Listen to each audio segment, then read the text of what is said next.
देखो बाबू, कल की क्लास में हम लोगों ने पढ़ा था, नंबर्स के बारे में पढ़े थे, रैशनल नंबर के बारे में पढ़े थे कि रैशनल नंबर क्या होता है, उसको रिप्रेजेंट कैसे करते हैं और कितने फॉर्म का रैशनल नंबर हो सकता है। तो देखो, हम सबसे पहले हम लोग पढ़े थे नेचुरल नंबर। नेचुरल नंबर क्या होता है, तुम लोगों को बताया था, सभी काउंटिंग नंबर क्या होते हैं, नेचुरल नंबर होते हैं। मीन्स 1 से लेके इंफिनिटी तक नेचुरल नंबर होता है। उसके बाद होता है होल नंबर। होल नंबर के भी बताया था हम होल नंबर के बारे में। जब नेचुरल नंबर के साथ जीरो को ऐड कर लेते हैं, जीरो को भी ले लेते हैं, तो पूरा कंप्लीट जो सेट बनता है वो हो जाता है होल नंबर। फिर उसके बाद आता है इंटीजर। इंटीजर्स क्या होता है बाबू, इंटीजर्स का जो सेट होता है, इंटीजर जो होते हैं all natural number, zero and negative of natural number, ये तीनों जब मिलकर जो सेट बनाते हैं उनको हम बोलते हैं इंटीजर्स। ठीक है ना। और फ्रैक्शन क्या होता है बाबू, फ्रैक्शन क्या होता है, रैशनल नंबर का फॉर्म होता है, p/q के फॉर्म में होता है। इसमें भी कई तरह के फ्रैक्शन होते हैं। मैं बताया था आप लोगों को कि proper fraction, improper fraction, mixed fraction and decimal fraction, 4 तरह के फ्रैक्शंस होते हैं। ठीक है ना। और देखो, आज हम लोग ये पढ़ने वाले हैं कि चूंकि हमारा चैप्टर तो है रैशनल नंबर, ठीक है ना, तो हम इन सभी चीजों को, जो भी है natural number, whole number, integers हैं या फ्रैक्शन है, इनको हम रैशनल नंबर के फॉर्म में देखना चाहेंगे। ठीक है ना। तो देखो, नेचुरल नंबर के बारे में बात करते हैं। नेचुरल नंबर क्या, नेचुरल नंबर रैशनल नंबर होता है, समझ रहे हो, या नहीं होता है, इसको हम देखते हैं। देखो कैसे देखेंगे। नेचुरल नंबर हमारा क्या होता है बाबू, एन। नेचुरल नंबर को कैपिटल एन से रिप्रेजेंट करते हैं, तो तुमको पता ही है। तो ये कितना हो जाएगा, 1 2 3 4 5 dot dot dot so on. ठीक है ना। तो हम ये देखते हैं नेचुरल नंबर क्या रैशनल नंबर है या नहीं। तो कैसे, ध्यान देना बाबू। नेचुरल नंबर 1 है, इसको लेते हैं। रैशनल नंबर के लिए कंडीशन क्या था बाबू, रैशनल नंबर की कंडीशन यह था कि a number which can be represented in the form of p/q। p/q के फॉर्म में रिप्रेजेंट करना होगा, और p और q इंटीजर्स होंगे, बट q जो होगा जीरो नहीं होगा। ठीक है ना। p और q पॉजिटिव नेगेटिव कोई सा भी इंटीजर्स हो सकता है, बट जो q है वो जीरो नहीं होगा, ये है। तो यदि इन नेचुरल नंबर को हम उसके फॉर्म में रिप्रेजेंट कर पाए तो हम आसानी से बोल देंगे कि नेचुरल नंबर जो होगा वो रैशनल नंबर होगा। ठीक है ना। तो मान लो हम 1 को ही ले लिए, तो देखो बाबू 1 के नीचे 1 लिख दिए, 1/1, मतलब 1 में डिवाइड किया 1 से। तो आप लोगों को पता है 1 से किसी भी नंबर में डिवाइड करो या मल्टीप्लाई करो तो कोई रिजल्ट में इफेक्ट नहीं पड़ता, जो नंबर से होता है वही आ जाता है आंसर में। तो देखो 1/1 लिख लिए, देखो इसे हम p कह रहे हैं, इसे मैं q बोल रहा हूं। ठीक है ना। तो ध्यान दो कि p और q, देखो q क्या है, जीरो तो नहीं है, नॉट इक्वल टू जीरो, भी इस कंडीशन को फॉलो किया। और p क्या है, एक इंटीजर है, इंटीजर, p इंटीजर है, q भी इंटीजर है। देखो 1 इंटीजर है ना, तो मीन्स रैशनल नंबर की कंडीशन को फॉलो कर लिया। तो क्या ऐसा हो सकता है कि सारे नेचुरल नंबर होंगे, मान लो किसी और को ले लो, मान लो मैं 5 को लिया, 5, तो इसके अपन 1 आप लिख सकते हो ना बाबू, 5/1 भी लिख सकते हो। तो देखो ये भी p है और ये भी q हुआ, उस फॉर्म में हम रिप्रेजेंट कर पाए। और यहाँ पे दोनों में ये देखना पड़ेगा कि q यहाँ पे भी जीरो नहीं है, जो कि हमें चाहिए होगा, और p इंटीजर है, p और q भी इंटीजर, समझ रहे हो। तो इससे हमें क्या समझ में आया कि every natural number is a rational number, rational number। ठीक है ना। स्पेलिंग तुम लिखते रहना पूरा कंप्लीट। देखो बट दूसरी बात देखो, अब क्या हम लोग अपोजिट डायरेक्शन में सोचो। ये तो हम सोच पाए कि डिफाइन कर दिए, बता दिए कि सभी नेचुरल नंबर जो होते हैं रैशनल नंबर होते हैं, बट क्या सभी रैशनल नंबर नेचुरल नंबर होते हैं। ठीक है, इसके बारे में सोचो। तो मान लो हम 2/1 को लेते हैं, ये रैशनल नंबर है क्योंकि पी बाई क्यू के फॉर्म में है और क्यू जीरो नहीं है, पी और क्यू इंटीजर है, ठीक है ना। तो इसकी वैल्यू आ गई 2, तो ये क्या है, एक नेचुरल नंबर, ठीक है ना। इस कंडीशन में जो रैशनल नंबर है वो तो नेचुरल नंबर है। अगर यदि मान लो मैं ऐसा लिख दिया 3/5, मान लो मैं 3/5 लिख रहा हूं, तो इसको तुम देखो, ये क्या नेचुरल नंबर है, देखो इसकी वैल्यू किससे है, इसकी वैल्यू 1 से लेके 2, 3, 4, 5 डॉट डॉट डॉट इंफिनिटी, इस वैल्यू में तो नहीं आएगा। ये कहां पे आएगा, ये आएगा 3 और 1, कहीं पे इसके बीच में 1 और 2 के बीच में आएगा, समझ रहे हो बाबू। तो तुम्हें क्या बताया था, जो बीच में आता है वो रैशनल नंबर होगा, बट ये तुमको ये भी बताए थे कि जो परफेक्ट अगर डिविजिबल होता, जैसे देखो यहाँ पे डिवाइड कर गया ना 1, 2 को, तो ये नेचुरल नंबर बन गया। बट यहाँ पे देखो ये डिवाइड नहीं कर रहा, इनके बीच में आ रहा है, बट बीच वाली संख्या नहीं हमारी नेचुरल नंबर होती है, ठीक है ना। तो इसलिए क्या कह सकते हैं, ये वाला नंबर ये हमारा नॉट नेचुरल नंबर, 3/5 क्या है, नॉट नेचुरल नंबर। यहां से हमें ये समझ में आया बाबू कि हाँ ये हो सकता है कुछ रैशनल नंबर नेचुरल नंबर हो सकते हैं, बट सभी रैशनल नंबर नेचुरल नंबर नहीं होंगे, समझे। देखो, but all rational numbers are not natural number, ठीक है ना। समझ में आया बाबू। देखो पहली चीज तो हमें पता चल गई, हमें इनमें 4 चीजों को पढ़ना था। पहला हमें पता चल गया, लग गया था कि सभी नेचुरल नंबर रैशनल नंबर है और सभी रैशनल नंबर नेचुरल नंबर नहीं हो सकते, ठीक है। अब दूसरी बात हम होल नंबर की बात आएंगे। होल नंबर की बात पे आ रहे हैं, तो होल नंबर की बात पे आ रहे हैं तो बाबू, तो तुम्हें ये पता तो है ही, नेचुरल नंबर हम पढ़ लिए, तो होल नंबर को पढ़ना काफी इजी हो गया, क्योंकि उसमें हम जीरो को ही देखना चाहेंगे। जीरो यदि हम देख पाए तो हमारा काम कंप्लीट हो जाएगा। होल नंबर इसको W से लिखते हैं, कैरेक्टर रिप्रेजेंट करते हैं, ठीक है ना। तो देखो ये होल नंबर होता क्या है, 0 से लेके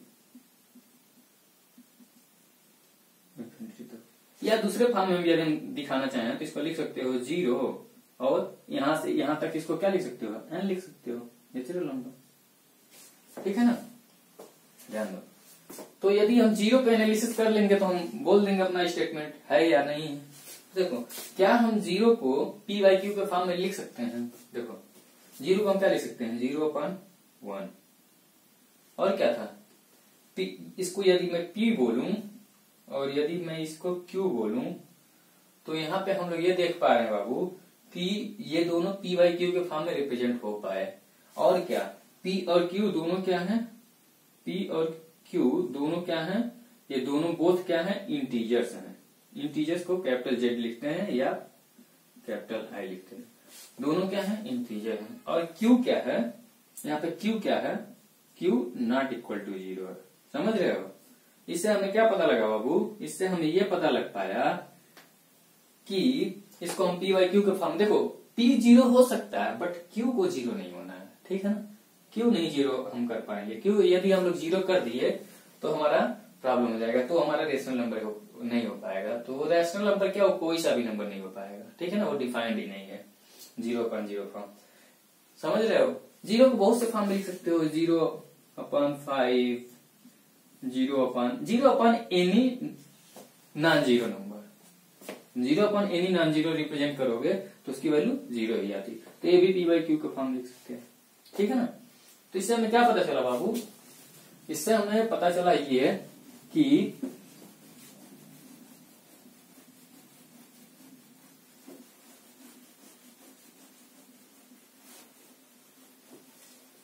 इससे हमें ये पता चला बाबू कि सभी जो स्टेटमेंट पुराना था उसी को लिखना है। ऑल लिखो या एवरी लिखो, जैसे तुम्हारी मर्जी, या एवरी लिखते हैं, every whole number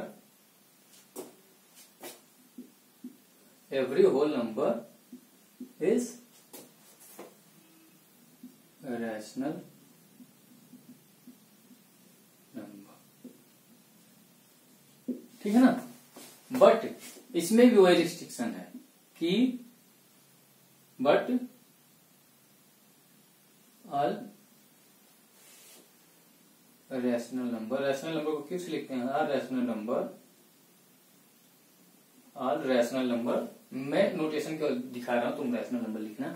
all rational number are not whole number को डब्ल्यू से लिखना है, तुम होल नंबर लिखना है। ठीक है ना, समझ में आ गया इतनी बातें। अब इन नंबर्स पे क्यों नहीं चेक किया हम, क्योंकि हम ऑलरेडी नेचुरल नंबर की कंडीशन में चेक कर चुके हैं। क्योंकि तुम्हें पता है सभी होल नंबर के अंदर जीरो को छोड़ के बाकी सभी जो नंबर होते हैं वो सब नेचुरल नंबर ही होते हैं। तो नेचुरल नंबर हम पढ़ चुके हैं, तो होल नंबर पढ़ना इजी हो गया। ठीक है ना। अब हमारा तीसरा पढ़ना था इंटीजर्स के फॉर्म में। इंटीजर्स को देखना था कि इंटीजर्स को देखना हमें कि सभी इंटीजर्स रैशनल नंबर होते हैं या कुछ नहीं होते हैं, कुछ होते हैं।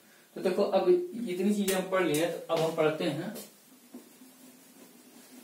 इंटीजर्स के बारे में। इंटीजर्स पढ़ लो, फिर फ्रैक्शन पढ़ लेंगे, फिर उसके बाद इन लोगों की प्रॉपर्टी के बारे में थोड़ा बहुत पढ़ेंगे। ठीक है ना, ये चीजें कंप्लीट कर लेंगे आज।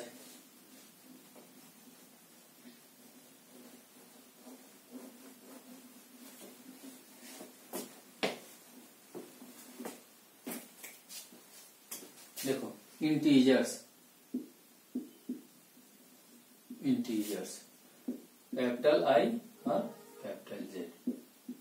तो इंटीजर्स क्या होता है बाबू, इंटीजर्स होता है बाबू माइनस इंफिनिटी से डॉट डॉट डॉट करते आओ, -3 -2 -1 फिर 0।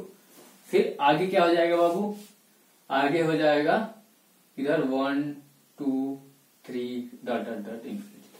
इसको दूसरे तरह हमें लिखने का यदि चाहें दूसरे तरह फॉर्म में रिप्रेजेंट करना तो ऐसे लिख सकते हैं, -इंफिनिटी से डॉट डॉट डॉट -3 और -2 -1, या इसको W लिख लो।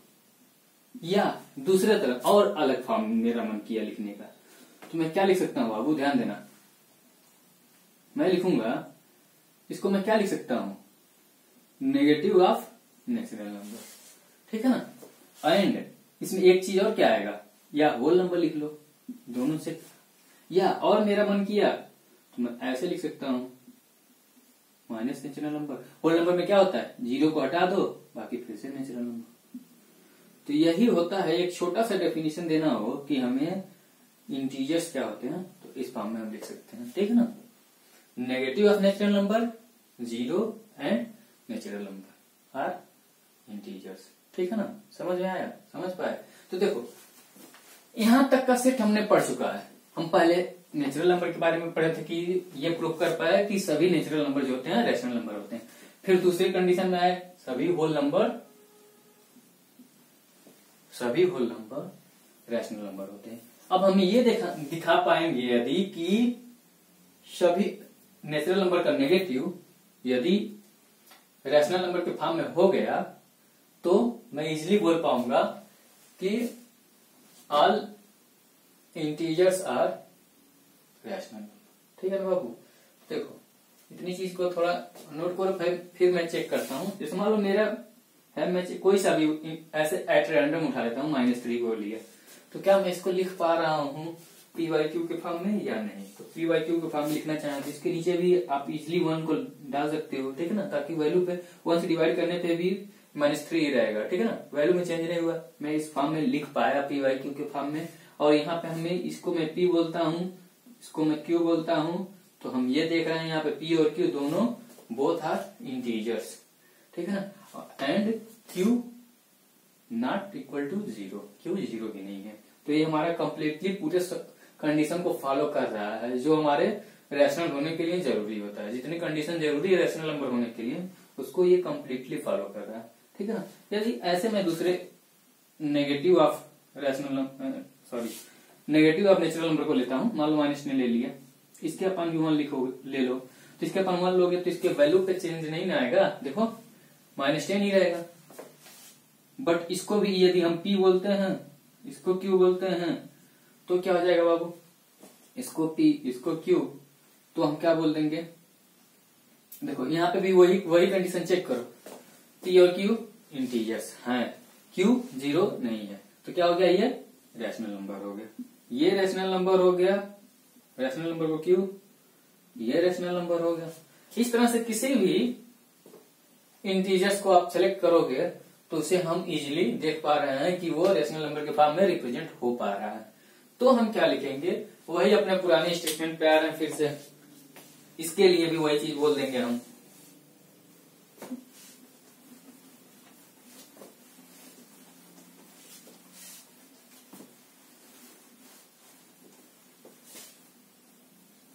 क्या लिखेंगे बाबू,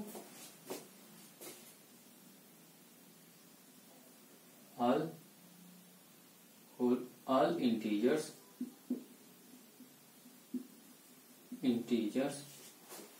are rational number, सही से लिखना, but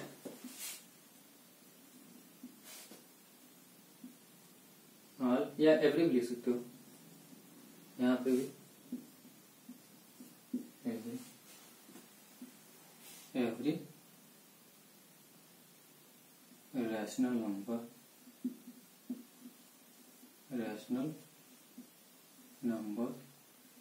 is not, every rational number is not integers। ठीक है, बस यदि हम चेक करें इंटीजर्स के बारे में, जैसे मान लो रैशनल नंबर एक मैं सेलेक्ट करता हूँ -3/5, देखो ये क्या है, या -7/8, ठीक है, ये सभी रैशनल नंबर है बट इंटीजर्स नहीं है, ठीक है ना। तो इससे हमें क्या, ये हमारा स्टेटमेंट हो गया कि every integers are rational number but every rational number are not integers, ठीक है ना, ये समझ पाए। तो आ जाओ अब फ्रैक्शन पे। फ्रैक्शन के बारे में हम थोड़ा बहुत पढ़ते हैं।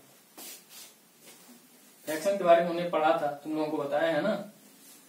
मॉडुलस के बारे में भी हम लोग थोड़ा सा बहुत माइन्यूट सा लेकिन पढ़े थे, मॉडुलस क्या होता है, कैसे उसका यूज किया जाता है, ठीक है ना।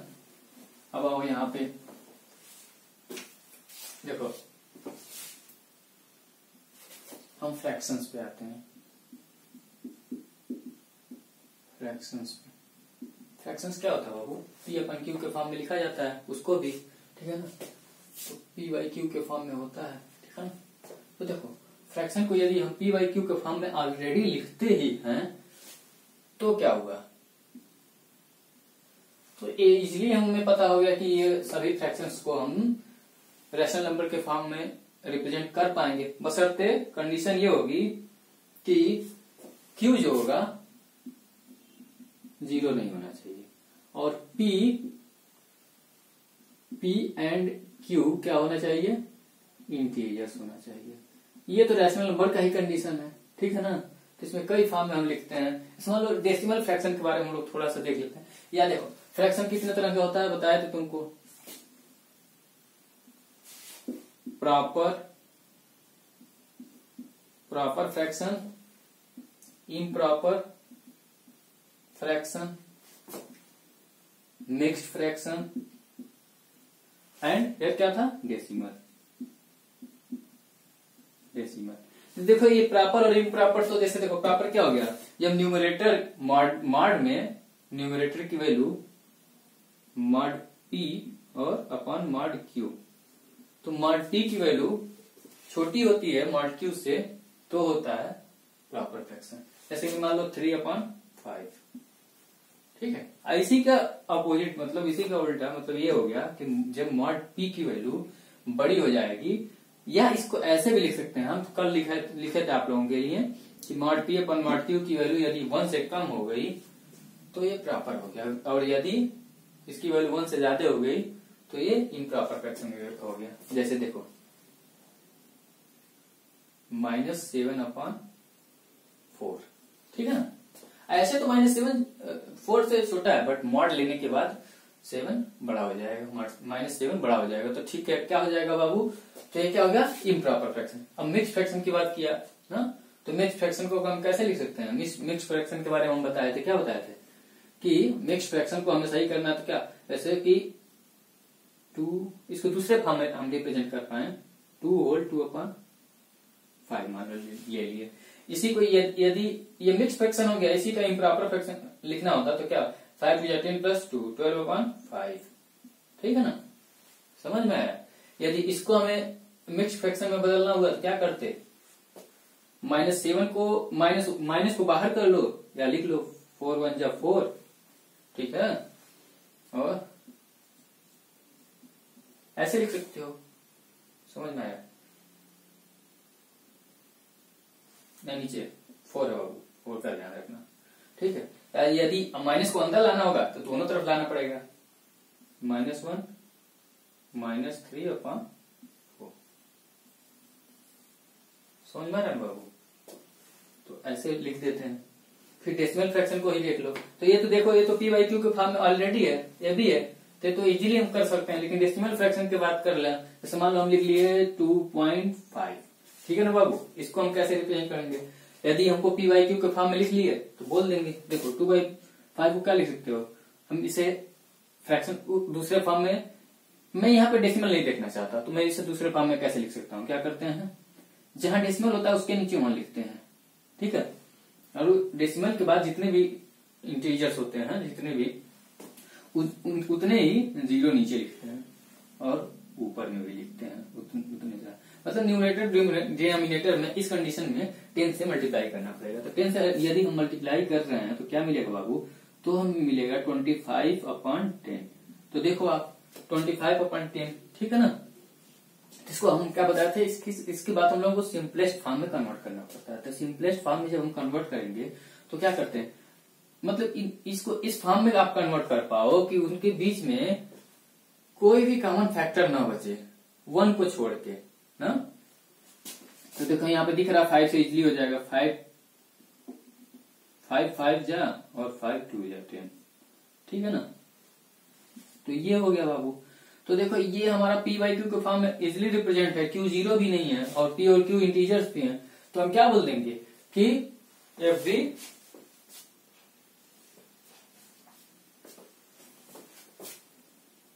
यहीं लिख दे रहा, ध्यान दो, एवरी फ्रैक्शन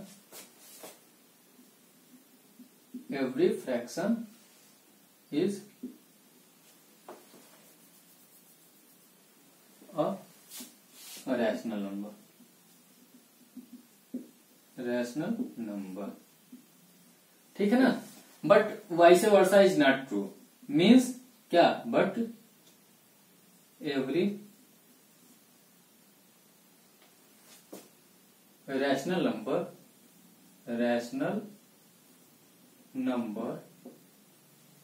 इज नॉट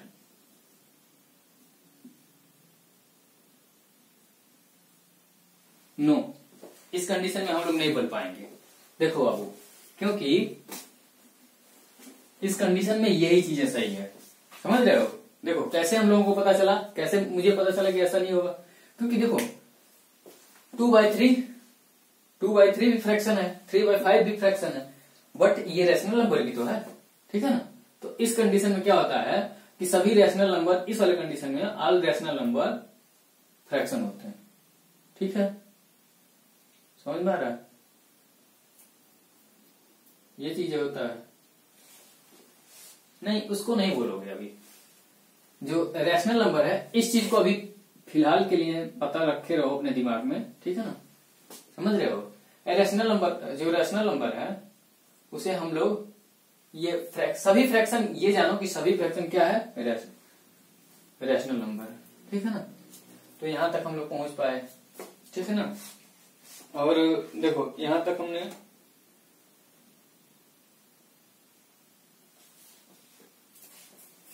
ठीक है ना। फ्रैक्शन के बारे में थोड़ा सा और तुमको हम जानकारी देते हैं कि कैसे तुम्हें पता चलेगा। जैसे मान लो फ्रैक्शन का मतलब होता है किसी का पार्ट होना, समझ रहे हो। जैसे कि मान लो एक तरबूज है तुम्हारे पास, ठीक है ना, एक तरबूज है, उसको मैं कट किया ऐसे, ठीक है ना। फ्रैक्शन का मतलब ये हो जाएगा बाबू, ये कंप्लीट नहीं, उसका कोई ना कोई पार्ट। जैसे मान लो इसको 4 हिस्से में बांट दिए, एक बराबर बराबर हिस्सों में।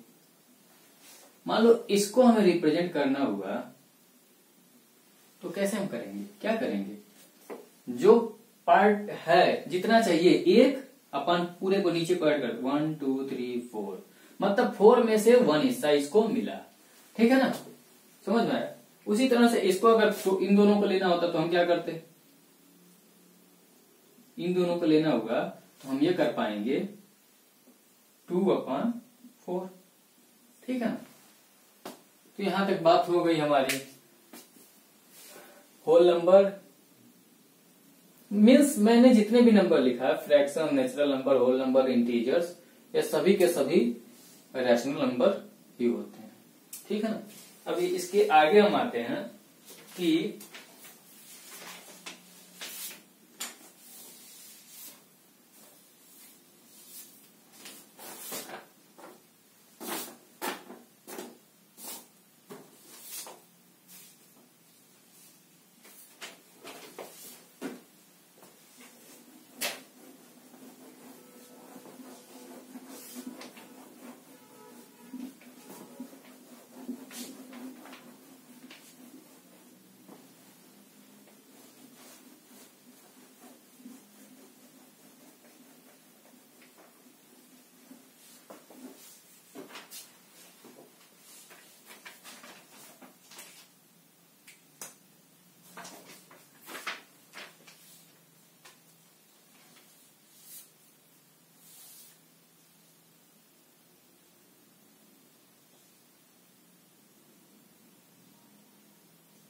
देखो कुछ चीजें लिख देते हैं।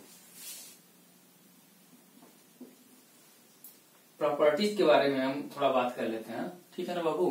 प्रॉपर्टीज के बारे में, अब रैशनल नंबर के प्रॉपर्टी पे हम लोग आ गए हैं। इतनी चीजें हम लोग पढ़ लिए तो रैशनल नंबर के प्रॉपर्टी में, तो प्रॉपर्टी में आता है, पहला आता है एडिशन। क्या? एडिशन। एडिशन को हम कैसे करते हैं, मान लो A/B प्लस C/D है, ठीक है ना।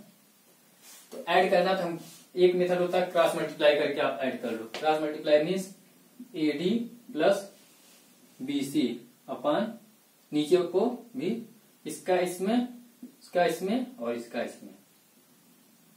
एक तरीका इससे ऐसे हम कर ले सकते हैं, या दूसरा फॉर्म में होता है कि B और D का एलसीएम लेते हैं फिर आगे करते हैं, तो अभी हम बताएंगे, पहले इसको जाना। सब्ट्रैक्शन में भी एडिशन एंड सब्ट्रैक्शन।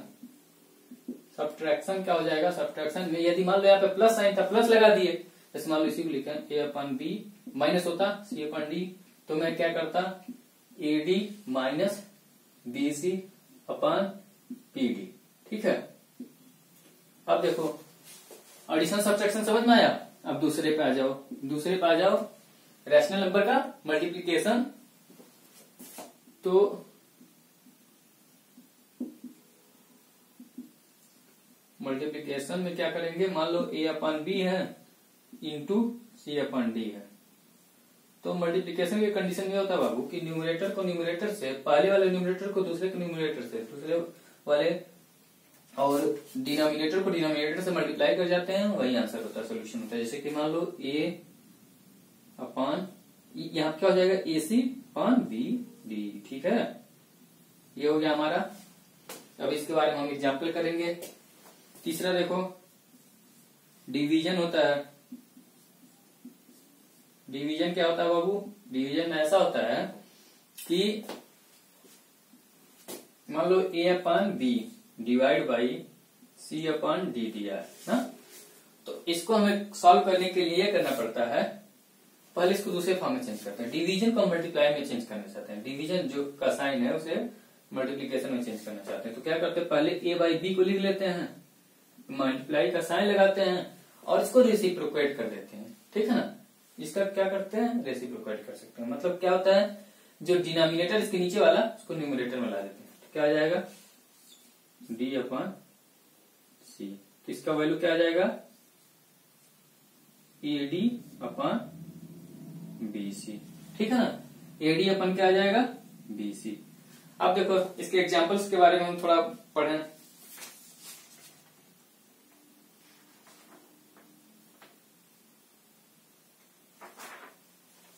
देखो मान लो एक क्वेश्चन रहा 3/5 प्लस 2/4।